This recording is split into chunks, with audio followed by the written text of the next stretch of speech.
Jai Shri Radhakrishna. Welcome to Sangeeta's kitchen. तर आज मी बनवणार आहे मिक्स डाळीचे अप्पे बनवणार आहे. तर त्यासाठी मी मूग डाळ, तूर डाळ, उडीद डाळ, तांदूळ हे सगळ्या अर्धा अर्धा वाटी घेतलेले आहे आणि 8 तास मी ते भिजत ठेवून दिलेले होते. 8 तास झालेले आहे. मी ती डाळ आता मिक्सरच्या भांड्यामध्ये वाटून घेणार आहे. एकदम आपल्याला फाईन पेस्ट नाही बनवायची, थोडीशी रवाळच अशी डाळ वाटून घ्यायची आहे. डाळ तर वाटून झालेली आहे.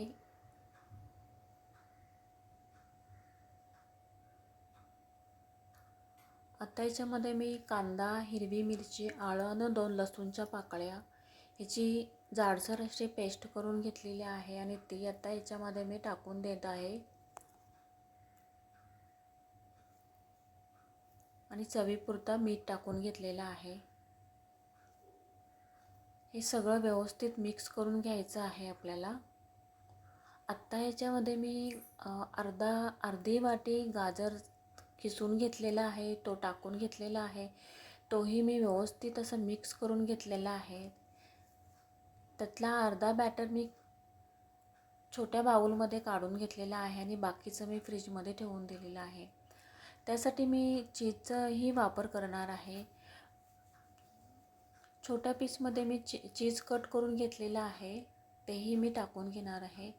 आप्पे पात्र चांगला छानपैकी असा गरम झालेला आहे. त्याच्यामध्ये मी तेल टाकून घेतलेलं आहे आणि आत्ता त्याच्यामध्ये मी पीठ टाकून घेत आहे. अर्धा चम्मचच पीठ टाकून घेतलेलं आहे मी. आता याच्यामध्ये मी जे बारीक कट करून घेतलेले चीजचे तुकडे आहेत ते टाकून घेते.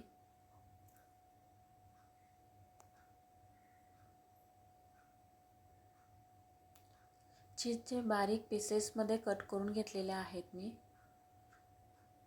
आता पुन्हा एकदा मी त्याच्यावर अर्धा चम्मच पीठ टाकून घेणार आहे डाळीचं.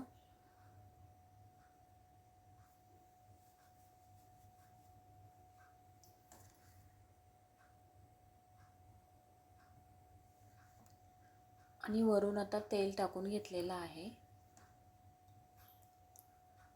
5-10 मिनिटासाठी झाकण देऊन ठेवून दिलेलं आहे मी आता. पाहू शकता तुम्ही 5-10 मिनिटं तर झालेले आहेत. आप्पेही आपले खूप छान असे टम्म फुगलेले आहेत, पाहू शकता. सगळे आता पलटी करून घ्यायचे आहेत आपल्याला. गरमागरम आप्पे चटणीसोबत खूप खूप छान लागतात खायला. मॉर्निंग ब्रेकफास्टला किंवा इव्हिनिंगला तुम्ही अशा प्रकारचा नाश्ता करू शकता.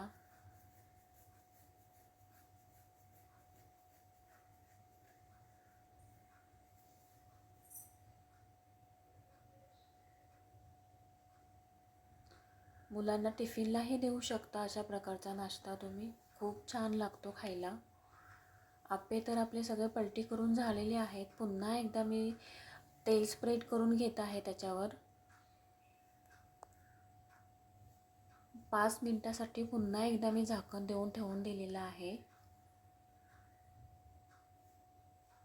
पाहू शकता तुम्ही 5 मिनिटं तर झालेले आहेत आणि आप्पेही आपले खूप छान असे झालेले आहेत, टम्म असे झालेले आहेत.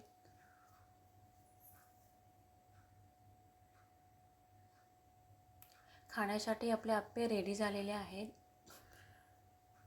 त्यासाठी मी चटणी बनवणार आहे. त्या चटणी बनवण्यासाठी मी शेंगदाणे, चणा डाळ, भाजलेली चणा डाळ, कोथिंबीर, हिरवी मिरची, कांदा, लसूणच्या पाकळ्या आणि ओलं खोबरं घेतलेलं आहे.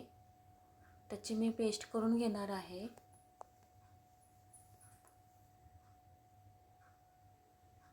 अशा प्रकारे आपल्याला पेस्ट करून घ्यायची आहे चटणीची. बघा आप्पे तर आपले रेडी झालेले आहे, सॉफ्टही झालेले आहेत. माझी रेसिपी जर तुम्हाला आवडली असेल तर लाईक करा, शेअर करा, सबस्क्राईब करा. Bye bye. भेटूया पुढच्या रेसिपीमध्ये.